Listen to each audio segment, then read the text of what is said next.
সদকা ফিতির আর জাকাতের মধ্যে পার্থক্য কী, আর কোন কোন সময় অজিব এবং লাজিম হয়, এটা আমরা জানব। আর সদকা হচ্ছে একটা আম শব্দ, যেটা অজিব হোক বা অজিব না হোক দুনো সময় বলা হয়।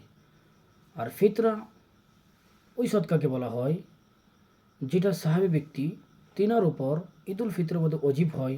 আর এই অজিব হওয়াটার জন্য হাউলুল হাল হওয়াটা শর্ত না, অর্থাৎ বছর পার হওয়াটা শর্ত না। আর জাকাত ওই সদকা ফরজকে বলা হয় যেটা সাহেবে নাসাব ওই ব্যক্তির হাউলুল হাওয়াল পার হওয়ার পর, অর্থাৎ বছর পার হওয়ার পর তিনার উপরে ফরজ হয়। আর সেটার হিসাব হচ্ছে 40 হিস্সা দিতে লাগে। আর এটার কি হিসাব কি ইত্যাদি ইনশাল্লাহ আমরা আগামী ভিডিওতে জানবো।